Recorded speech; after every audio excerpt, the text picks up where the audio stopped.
11th, 2023. Today is the 14th year of Chungi, the 9th month and 29th day in the heavenly calendar.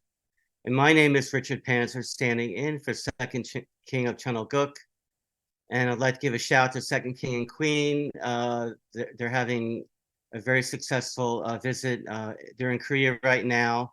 And I'd actually like to show you a few photos from their trip in their travels in Korea. So here we go. Let's play this. Here we go. So arriving at the airport.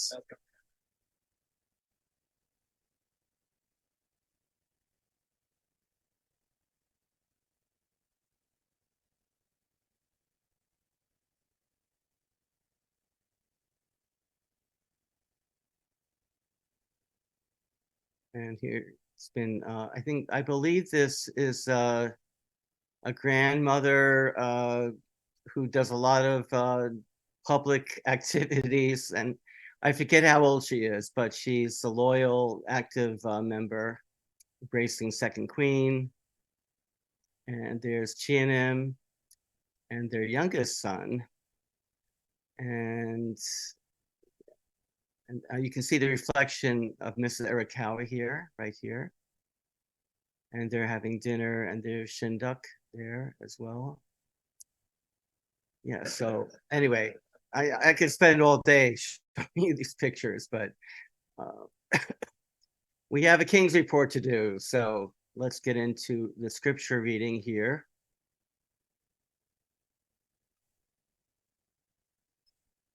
Here we go.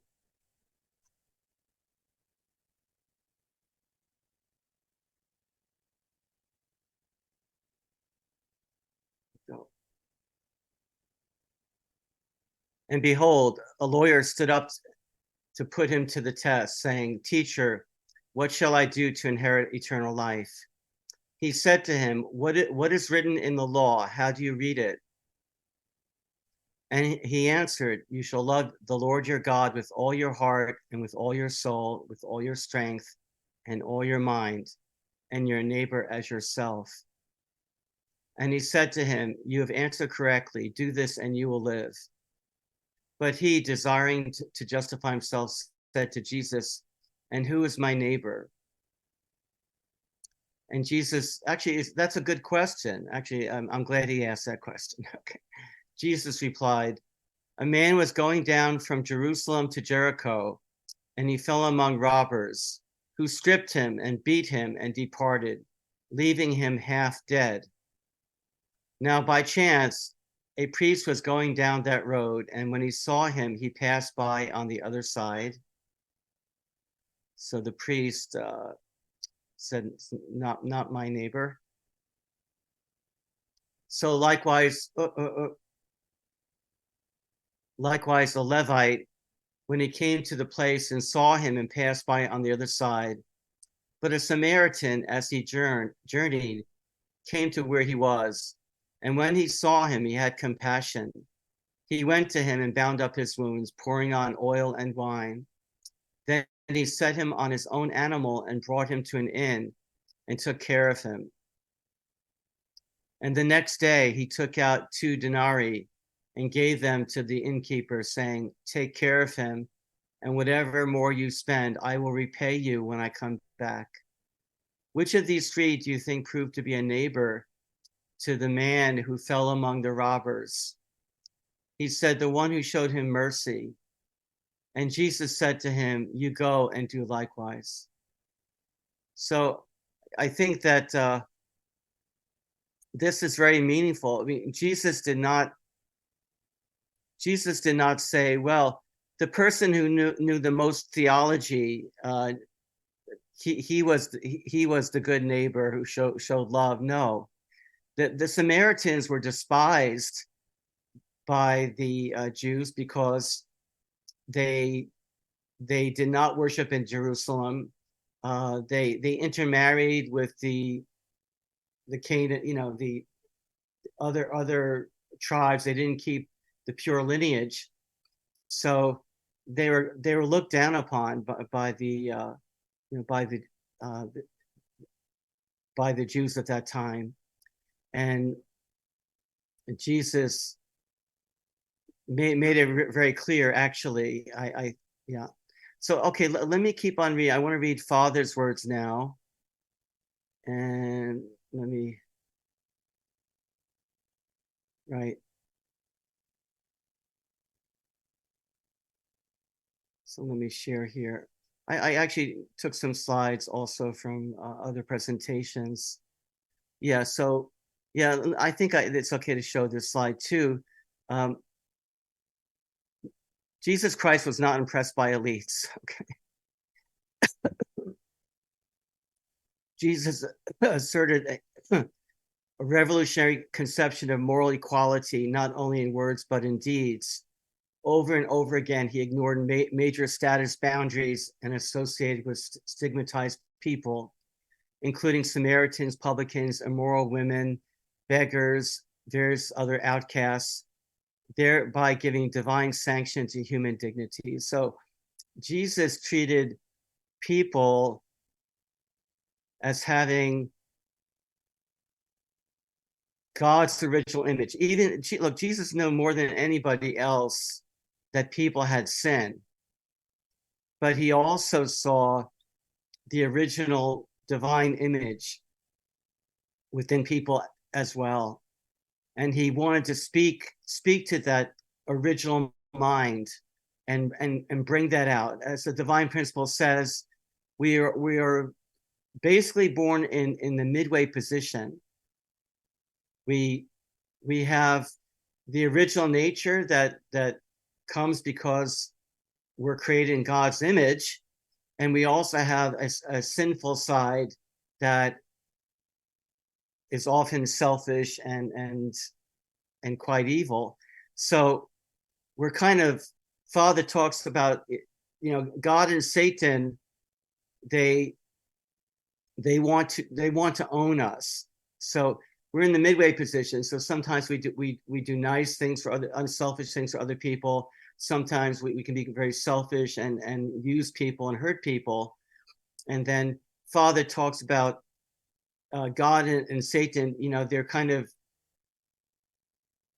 fighting to gain our love, gain our allegiance, and they want to have total dominion of us.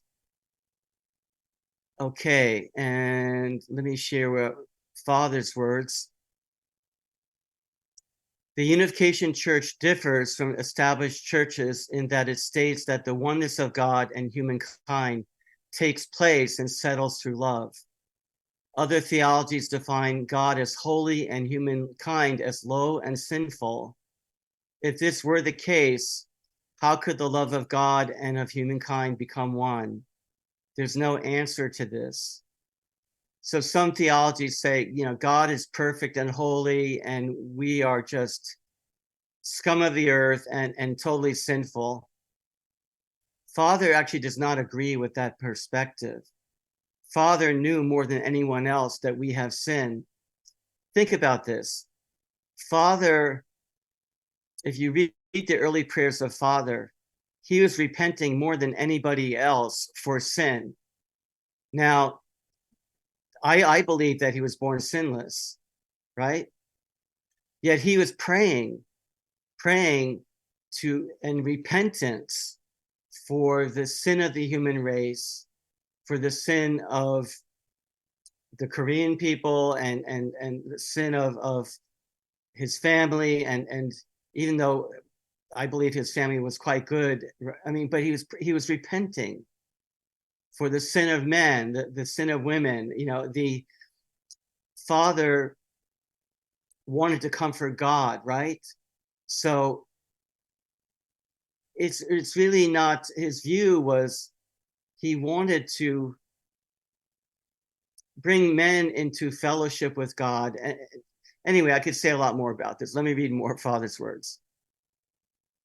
The problem lies in the belief that the absolute God can do anything. As a result, wherever Christianity went, much blood was shed. Christianity invaded, plundered, and created dictators, dragging God's name into it. The world should not be like that. from the viewpoint of God's original nature, that is not how things should be. So we should not think that, oh, I'm a Christian, therefore, God loves me, and therefore, my so-called Christian nation, we can do whatever we want. Father does not agree with that. Even Father explains that God is a God of principle. God limits his power and submits to true love. Father says that like thousands, if not millions of times. God submits his own power to the ideal of true love. So even God cannot do whatever he wants. God's power, he limits it.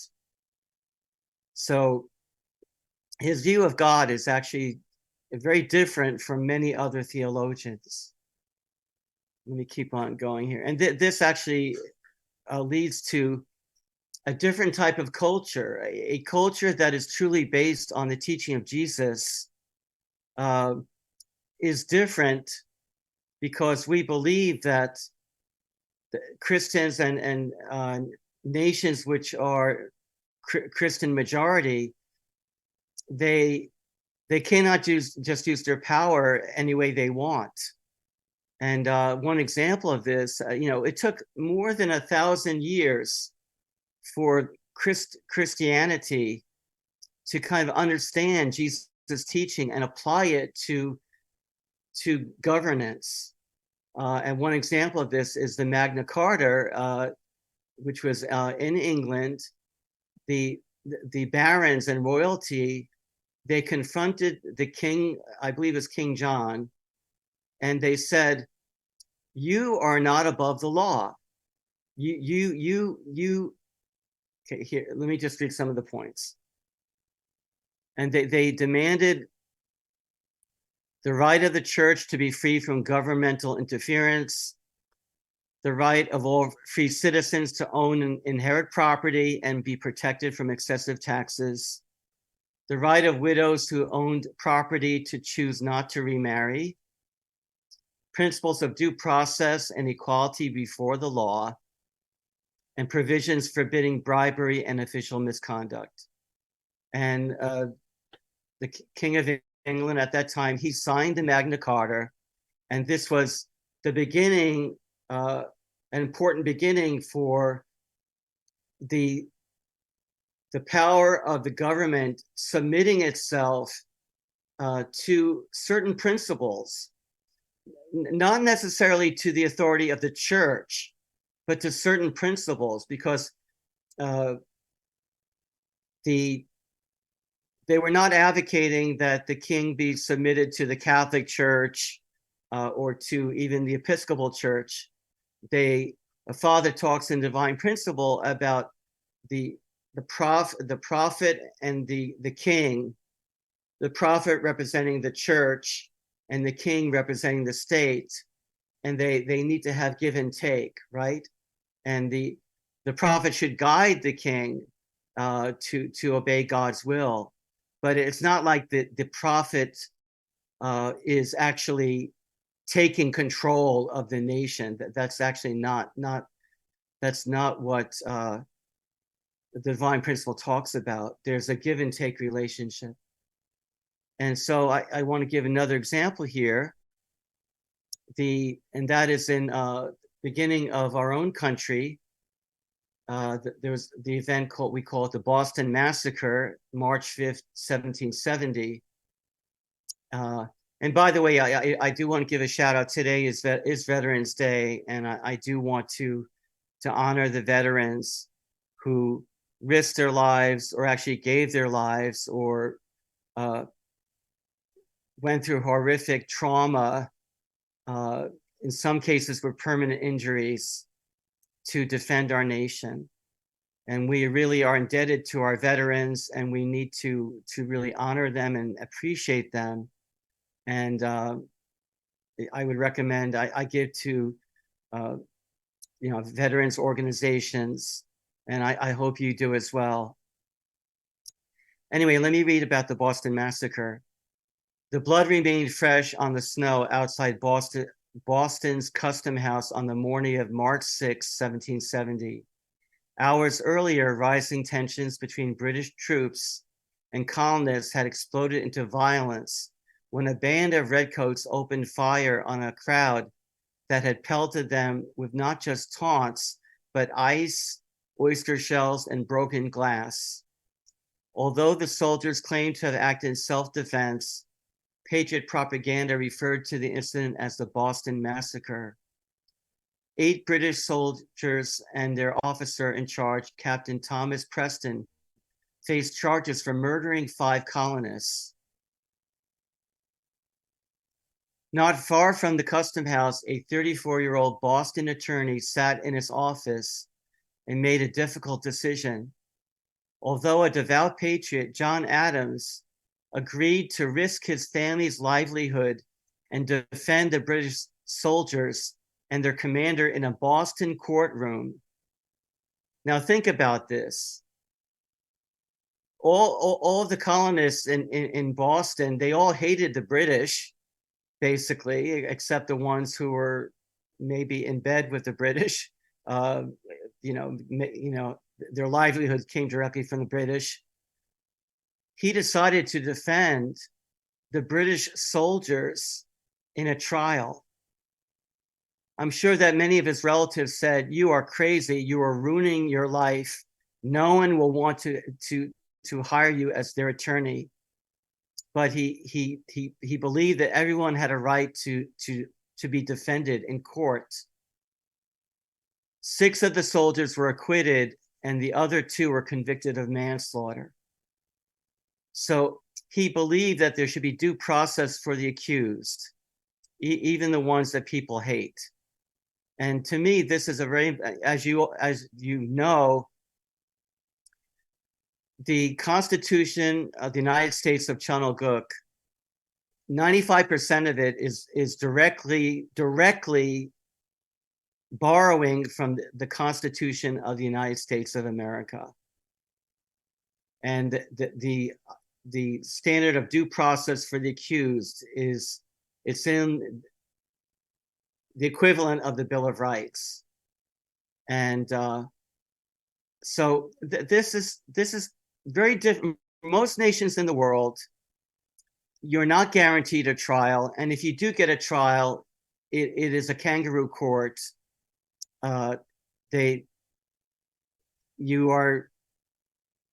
You're not given the presumption of innocent until proven guilty. Basically, you're guilty, and the government, the judge does what his superiors want him to do.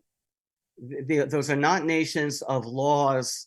Those are nations of power. And the United States is built on this biblical concept of justice that even in the Hebrew Bible, the Old Testament, it says you must have at least 2 witnesses, testifying that you did something, not just one person who might be biased. And yeah, so there is this ideal, but it took more than 1,000, almost 2,000 years to bring this into reality. And so I do believe that America, in many, many ways, is a nation that represents many of Christian ideals. Now, of course, we make mistakes, and I'm not saying everything we did was perfect, but, Father did praise, for instance, after World War II, America rebuilt Japan and Germany, the 2 nations it had fought against and had many of its soldiers killed by Germans and Japanese. America rebuilt Japan and Germany into very prosperous nations and made them friends. And that's just one example. I could give you many, many other examples of this Christian ideal, which is quite unique in the history of the human race. In most nations, the history of the world and of religion is that most leading religions denounce prophets. I'll show you why I'm talking about this. The material conditions needed for capitalism exist in many civilizations in various eras, including China, Islam, India, Byzantium, probably Rome and Greece as well. But none of these societies broke through and developed free market capitalism, as none evolved ethical visions compatible with this dynamic economic system. Instead, leading religions outside the West called for asceticism and denounced profits, while wealth was exacted from peasants and merchants by rapacious elites dedicated to display and consumption. So, for instance, you may, if you go to India, you may visit the Taj Mahal, which is a beautiful, beautiful building. But the people of that time, they were not free. They had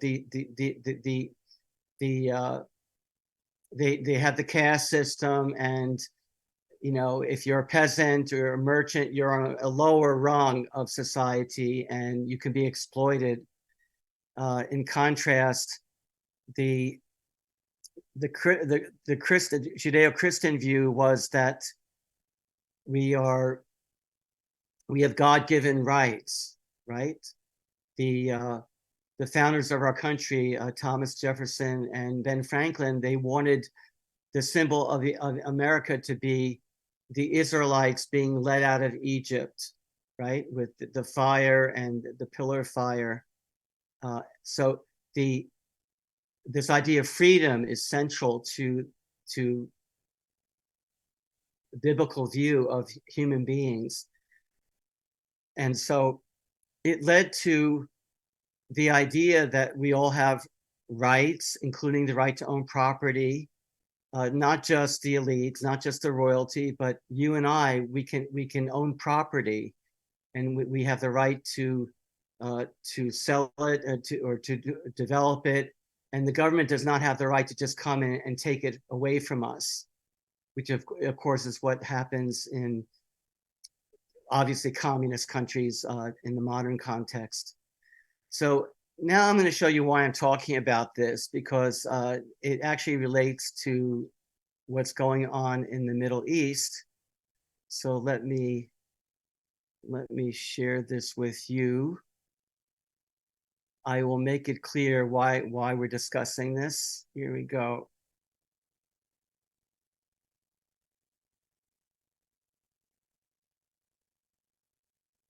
There was a time when the Muslim Middle East was the wealthiest region on the planet. In the year 1000, in the Middle Ages, the Muslim world accounted for 10% of global GDP. Muslims were a superpower, while Europe was paralyzed in the Dark Ages. But that's not all. In terms of population, in the year 1000, Baghdad had between 500,000 and 1 million inhabitants, much more than any city in Western Europe. In fact, the largest European city of the time was also Islamic. We are talking about the Cordoba of Al-Andalus in the present-day Spain, a city with a population of around 450,000 at the time. After all, mercantile and financial culture was widespread in the Islamic world. The pilgrimage to Mecca ended up being the largest trade fair in the world, and even the scholars of Islam had very deep relationships with the commercial world. And if you don't believe me, think about this for a moment. All of us here recognize great inventions, such as algebra, modern medicine, or irrigation systems. Well, many of these inventions were created or developed precisely by the Islamic world of the Middle Ages. And so we can see that these countries were relatively very wealthy, despite being Muslim. Religion at that time did not seem to be a problem. Now then, what about colonialism? Well, the truth is that by the year 1700, the Islamic world had gone from having 10% of the world's GDP to having only 2.2%. That is to say, these countries had already become poor long before colonialism, so that cannot be to blame for their failure. So now the questions seem pretty clear. What happened between the 10th and the 16th centuries to bring the economic progress of the Islamic world to a screeching halt? What did Europe do right that none of these countries did? And perhaps the most important question, does this divergence more than 500 years ago explain the current situation? Well, today on Visual Economic, we tell you all about it, so listen up. Explaining the gap.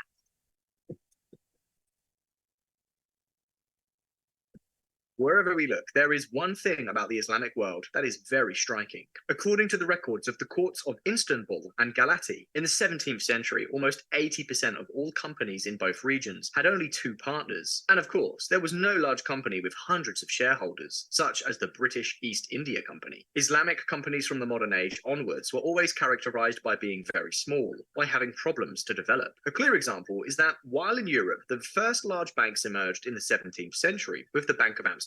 In the Middle East, they did not arrive until the second half of the 19th century. We are therefore talking about a delay of more than 200 years. The question is, why did the Islamic world lag so far behind? Why did its companies suffer from this kind of chronic dwarfism? If you are loyal followers of visual economic, you surely already know what we are talking about. The lack of large companies is usually a sign of lack of innovation and development. And how do we explain all this? Well, although there are many causes, there are at least three reasons that are absolutely key to this whole issue.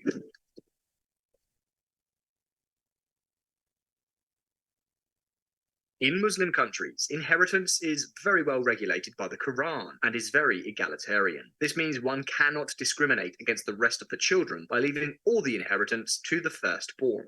And yes, I know this sounds anything but backward. It's basically what exists today throughout the West. But while in the Middle East it was an age-old tradition, in Europe it didn't emerge until the Industrial Revolution. Even so, just because it seems advanced today does not mean that it was useful or positive at any stage of development. At that time, Muslim societies were polygamous, meaning that the elites had several wives, and therefore many children. So inheritance was completely diluted. And why is that a problem? Well, you see, according to the business regulations existing at that time, when a person died, his company had to be dissolved with him. So if the sons wanted to keep their father's business, they had to rebuild the company from scratch. The problem was that since the inheritances were diluted among so many heirs, it was very difficult for a son to raise all the capital necessary to rebuild the company and get it going again. Knowing this, many entrepreneurs also made little effort to make their business projects last in the long term, as they knew that if they died, they would most likely disappear. So in other words, there was very little incentive to create large companies. However, there are even more reasons why large companies did not emerge. Take a look.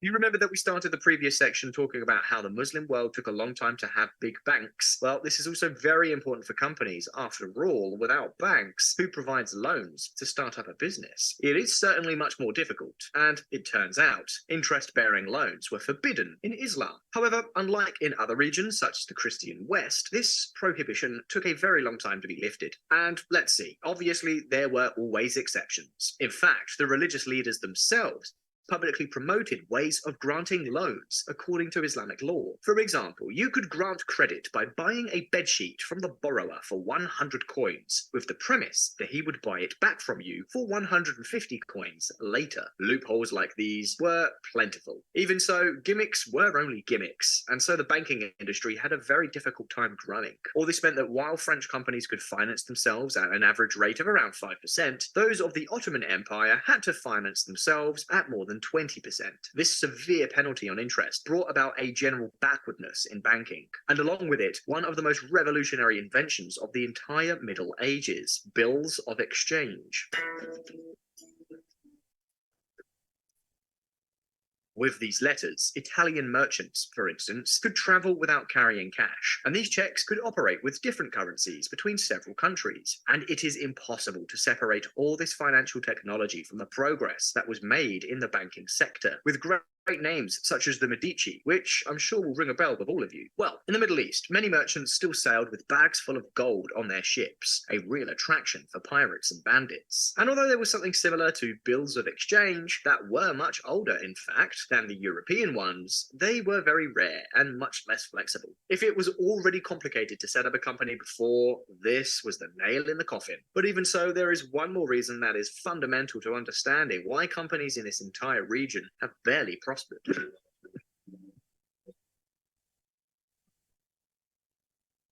Let me ask you a question. Why are there no great historical examples of collaborations between Islamic and Western companies? The answer is actually very simple, because no Muslim could form companies without following the precepts of Islamic law. So, if a European merchant wanted to have an Ottoman as a partner, he had to accept the rules of the Quran. Rules such as, if one of the two dies, the company is automatically dissolved. This explains why, within Muslim countries, it was precisely the religious minorities, which were not subject to Islamic law, that prospered the most. In these graphs, you can see how non-Muslims, despite being 55% of the population, accounted for almost 90% of all exports and imports from Beirut, a pattern that was repeated throughout the region. But there is another reason related to justice that also put many Westerners off investing, and that is that Ottoman judges were anything but reliable. To begin with, the judges of the empire, who were directly religious authorities, barely gave validity to written testimonies, such as, for instance, a contract. Yeah, that's what I said. Of all the trials in which a contract was presented as evidence in Istanbul during the 18th century, only 3% were sufficient proof. The rest required the oral testimonies of many more people. In contrast to all this, in the Christian world, contracts began to be an absolute necessary proof in commercial trials from before 1400. And of course, if most evidence in Islam was oral and written evidence was not given importance, who do you think they listened to when two testimonies clashed? Basically, the judges followed two rules. If the trial was a Muslim against a non-Muslim, the Muslim won the trial. But on the other hand, if the trial was between two people of the same religion, the winner was always the richest. Corruption was the order of the day. Be that as it may, the explanation we have just given you is somewhat incomplete. Many of these problems were also present in Christian countries, such as the prohibition of interest-bearing credit. In this sense, what we see in the Islamic world is not so much that it was a decadent society, but that it simply did not prosper. They weren't getting poorer, they just weren't getting richer. And we are not only talking about wealth. The types of labor contracts and the ways of forming a company with some partners remained almost unchanged for more than 1,000 years. In the meantime, Europeans were inventing more and more innovative business structures. The sin of usury eventually disappeared, and all these limitations were diluted. Okay, I mean, it is a very interesting explanation he's giving, but I don't have time to show the whole thing. But I do think it does help you explain why the Muslims invented arithmetic and many other very important innovations, but their society did not develop. If you look at a number of Islamic nations, there is a very, very wealthy elite, but the prosperity is not distributed as, you know, there's and he explains why, the number of reasons that he explained. Okay, I want to show another video that talks more directly about the Middle East, and I think you'll find it interesting. Here we go.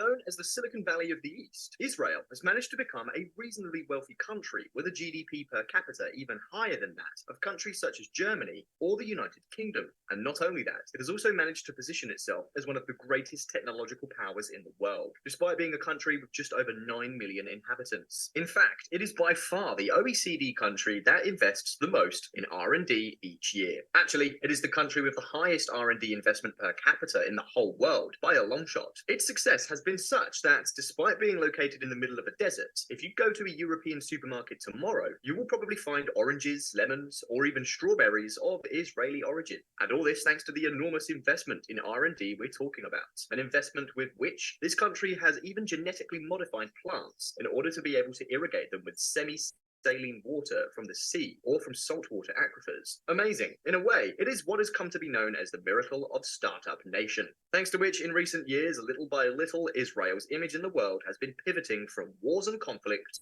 to technology and unicorns. But that process was suddenly smashed to smithereens when Hamas perpetrated its historic massacre in Israel on Saturday, 7th of October. We're talking about more than 1,200 fatalities and 3,000 wounded. The level of brutality exhibited was Dantesque. Naturally, the nervousness following the Hamas attack spread like wildfire.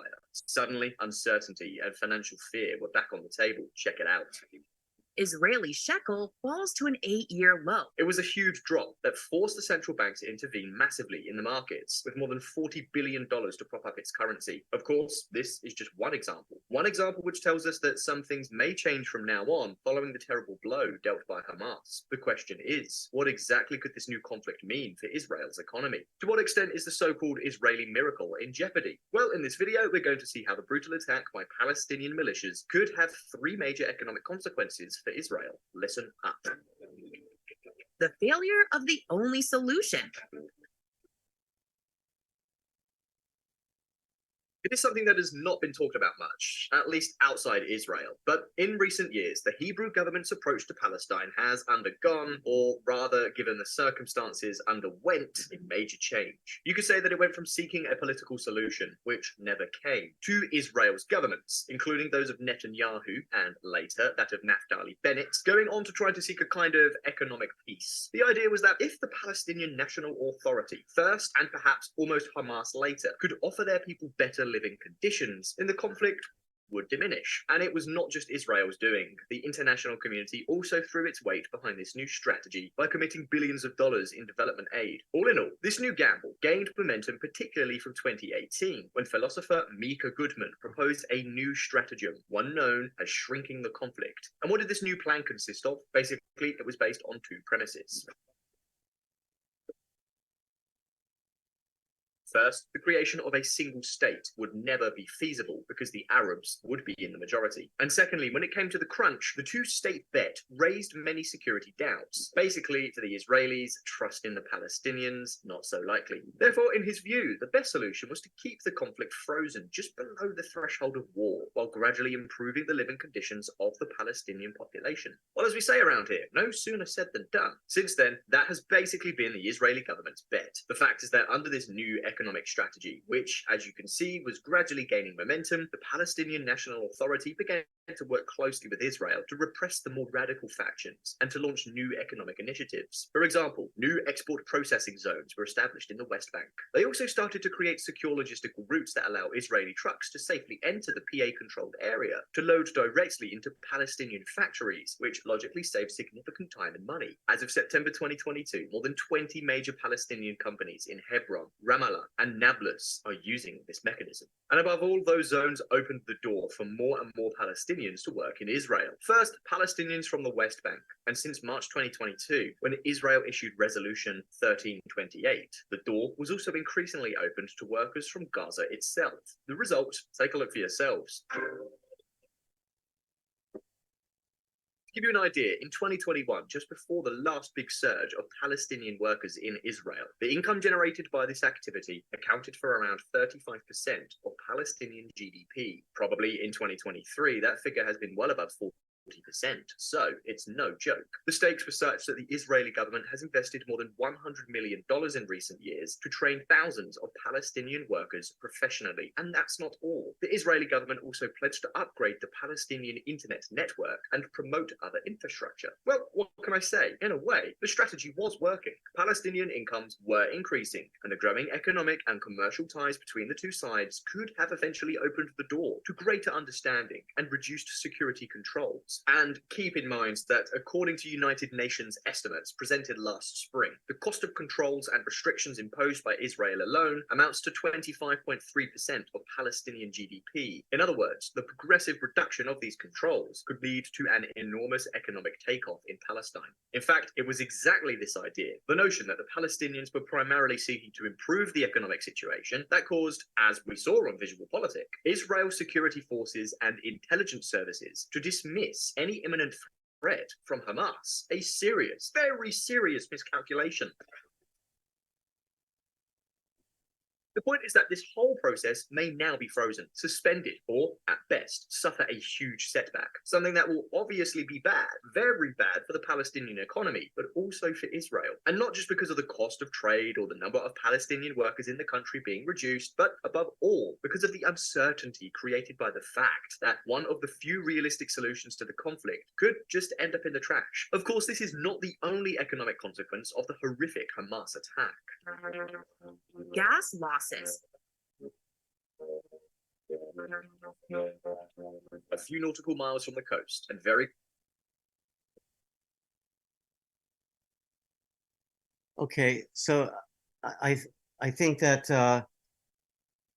the point I want to show you was that Israel was pursuing a strategy of letting more and more Palestinians work in Israel, and even people from Gaza. I think that about 20,000 Gaza residents who actually crossed the border every day to work in Israel.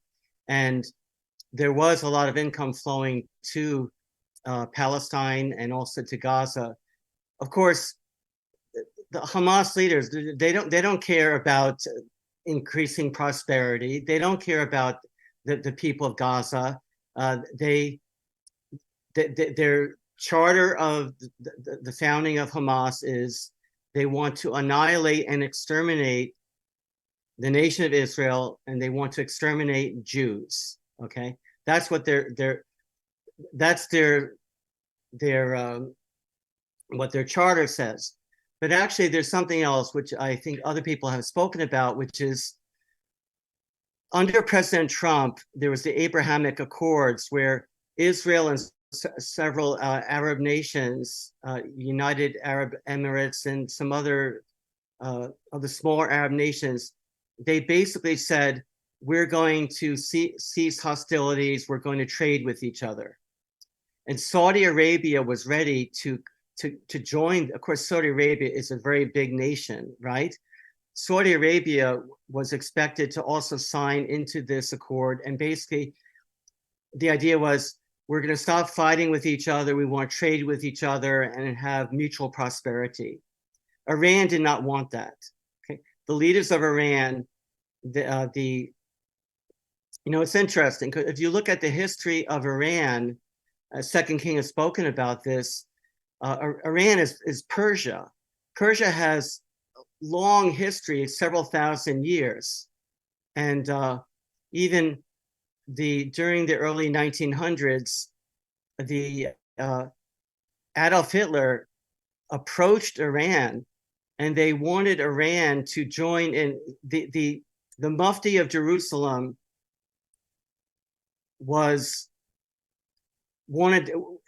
met with Hitler, came to Berlin, met with Hitler, and said to Hitler, after you finish killing all the Jews in Europe, we want you to come to Palestine and kill the Jews here. That was the Grand Mufti of Jerusalem. But Iran was different. The leader of Iran at that time basically said, no, we do not agree with that. We have Jews who are living here in our nation, and we do not agree with that. So there is this tradition, and I think you probably, most of you know, that King Cyrus of Persia liberated the Jews from their Babylonian captivity and allowed them to return back to Jerusalem and to rebuild the temple of that time. So within the Persian culture, there was this attitude of I'm not saying they were a modern liberal state, but King Cyrus is actually referred to as a messianic figure in the Hebrew Bible. So he liberated the Jews from Babylon, allowed them to go back and to rebuild their temple.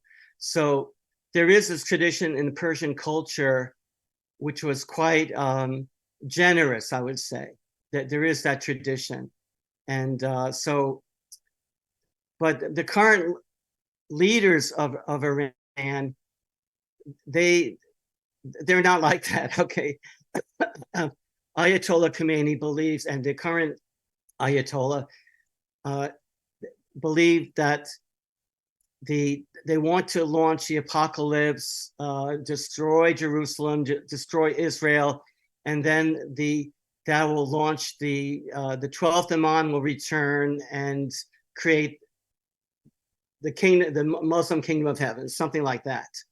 So they have this apocalyptic belief.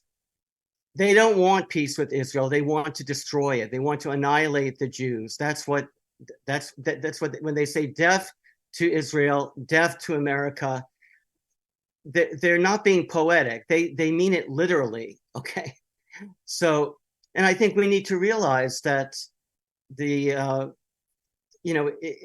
is being attacked right now. Behind Hamas is Iran. America is next. There are tens of thousands of military-age, healthy men who have crossed the southern border from communist China and from many Middle Eastern countries. The Biden administration has just let them in, and they've spread throughout the United States, and they probably have their targets picked already. They have their military orders already picked, and don't think that this is just something that is happening to Israel. Now, I do want to be clear. I totally agree with what the Second King is saying, that we should avoid a world war.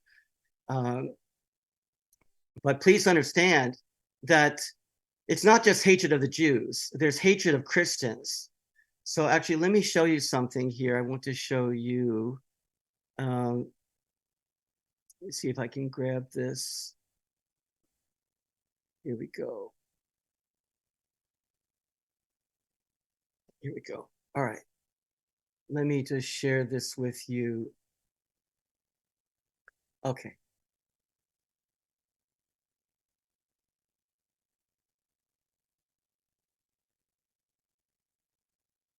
Okay. Okay, so let me share with this article, and it's an attack on Christians actually throughout the world. So I just want to understand what's going. And then the mainstream media, they don't care about this issue. Sudan, Islamic Jihadis slaughter 773 civilians, including teenagers, women, and elderly. These are mostly Christians that are being slaughtered in Sudan. In their ongoing jihad against unbelievers in Sudan, it's what they do. Show me just what Muhammad brought that was new, and there you will find things only evil and inhuman, such as his command to spread by the sword the faith he preached. In a lecture, Pope Benedict XVI quoted that from a dialogue from 1391 between Manuel II and a Persian scholar, and recorded in a book by Manuel II. Okay, here we go. Keep on going.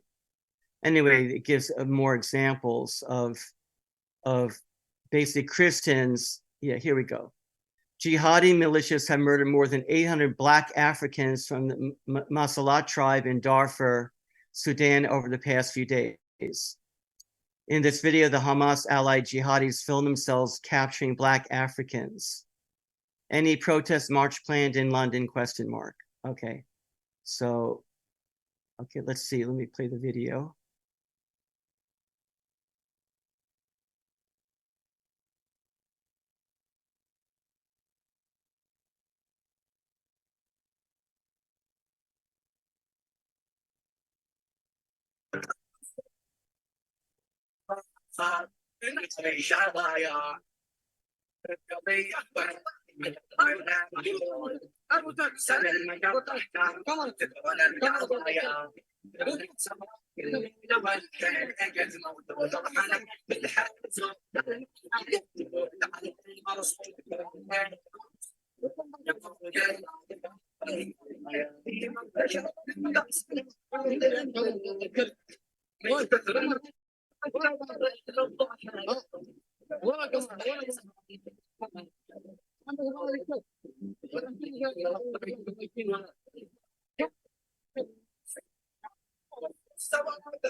Okay, I think you get the point here. The Muslims in Sudan, they are murdering Christians, or there are other faiths in I believe in Sudan as well.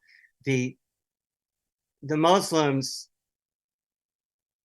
they're targeting Jews in Israel, and they're targeting Christians. I've read in previous King's reports about the attacks on Christians in Nigeria.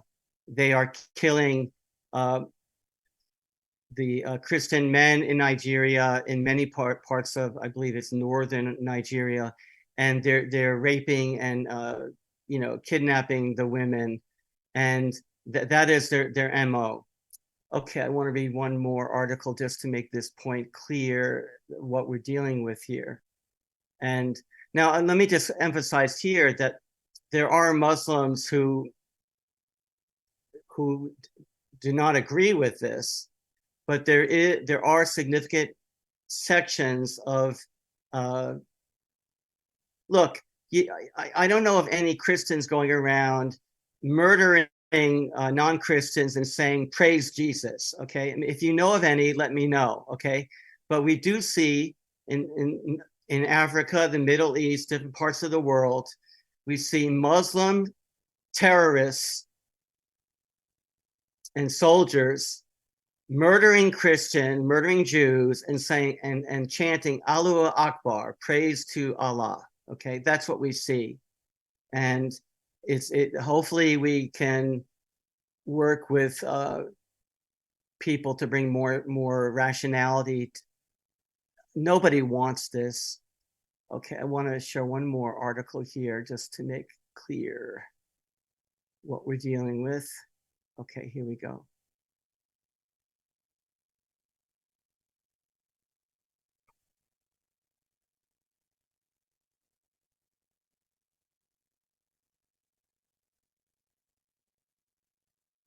All right.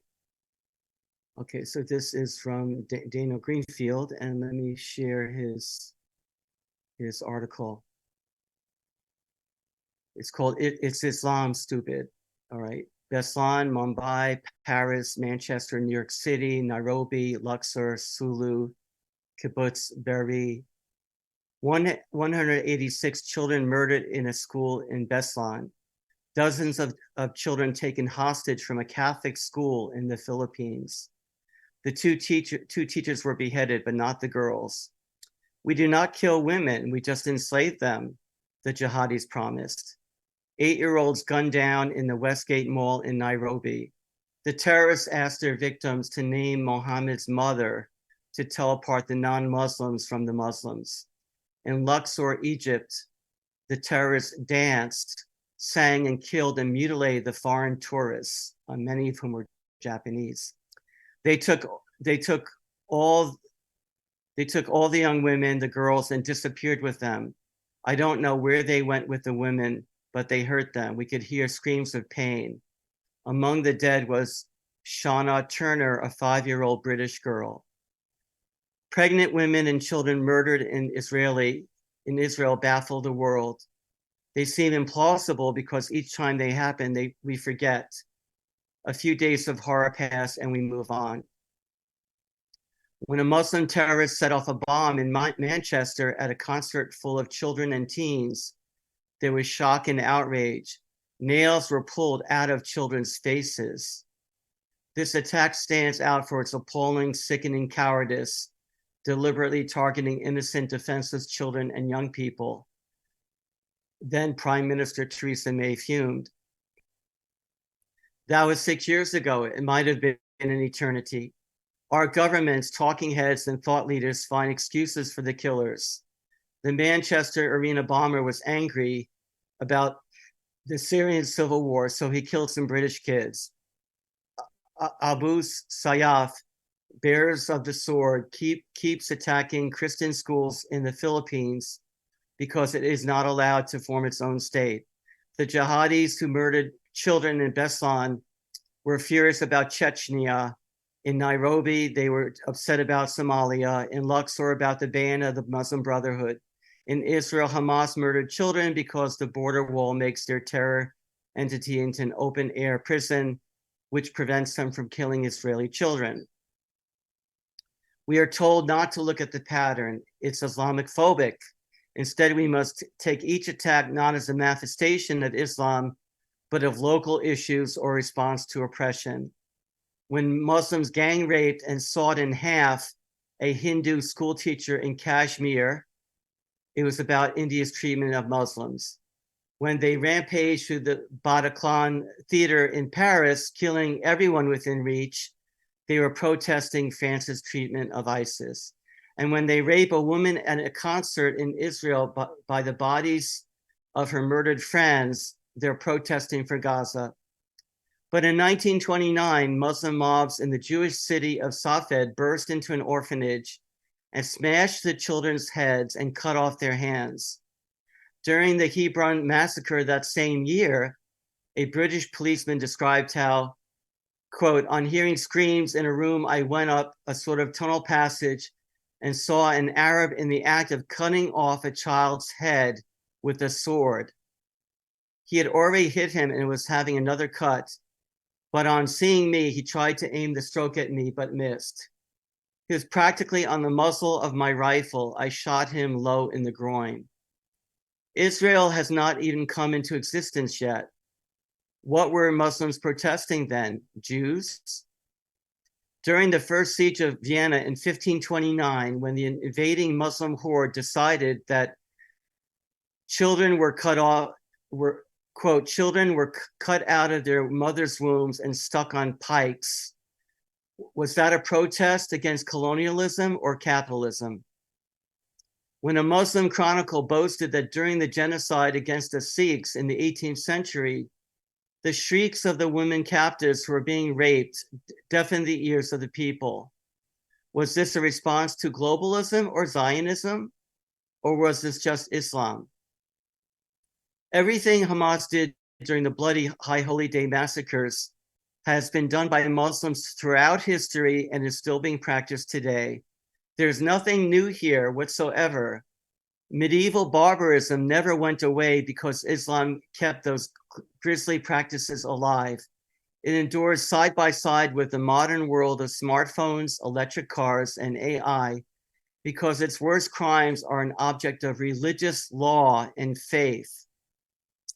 A Yazidi girl abducted by the Islamic State when she was only 12 describes how the jihadists who raped her explained to her that because she practiced a religion other than Islam, the Quran not only gave him the right to rape her, it condoned and encouraged it. He, quote, bound her hands and gagged her. Then he knelt beside the bed and prostrated himself in prayer before getting on top of her. When it was over, he knelt to pray again. The girl begged him to stop, but he, quote, said that by raping me, he's drawing closer to Allah. This is Islam. It's not about Israel, India, Russia, America, England, France, the Philippines, or any of the numerous other countries that have been marked by Islamic terrorism. It's not about oppression, colonialism, settlers, cartoons, or lack of integration. None of the excuses ever hold up or explain the pattern that consistently and indelibly marks Islamic violence. Hamas calls its assault Al-Aqsa Flood, a reference to the colonial mosque planted by Islamic conquerors in Jerusalem on top of the holiest place in Judaism, site of the former temple. This wasn't about resistance, Gaza being an open-air concentration camp with luxurious hotels, restaurants, and mansions, or any of the excuses that the media has thrown at us. It was a religious war. That is why Hamas scheduled this attack on the Sabbath and on Simchat Torah, the high holy day of the final day of the high holy days, and the most joyous day in Judaism, just as the Yom Kippur War had been scheduled for the holiest day in Judaism. Anyway, I think you get the point. He goes on to talk about what they did in Nigeria. Boko Haram set off bombs in churches on Christmas. I can give you many examples. Here in California, a Muslim couple opened fire at a workplace Christmas party in San Bernardino. I think you get the point, all right? The point is that the Islamic faith justifies mass murder and massacring non-Muslims. That's the bottom line. And we need to understand that. The world that was created through the biblical worldview is very unique in history. When you realize that the human race has sinned, what comes naturally to people? To be tribal in their thinking, to think that my tribe has the right to take or to kill another tribe, to favor my tribe over the other tribe. The idea that there are certain the idea of ethical monotheism, which is the biblical worldview, which says that, and to Father's teaching, which is that even God has to submit himself to truth and true love and certain principles of justice. That is not the norm in most of the world. Okay, I think we've run out of time here, but this is a battle between the biblical worldview and barbarism, okay? And we might think that we can try to create prosperity and hire more Palestinians, but unfortunately, there's a deeper worldview that doesn't want that to happen. Okay, thank you for watching. Have a blessed week, and we'll see you tomorrow at the Sunday service. And then at 5 p.m. Eastern Time, we will be joining with the Second King in the Children's Day Holy Day, which is happening at 7 a.m. in Korea on Monday, but that's 5 p.m. on Sunday. God bless. And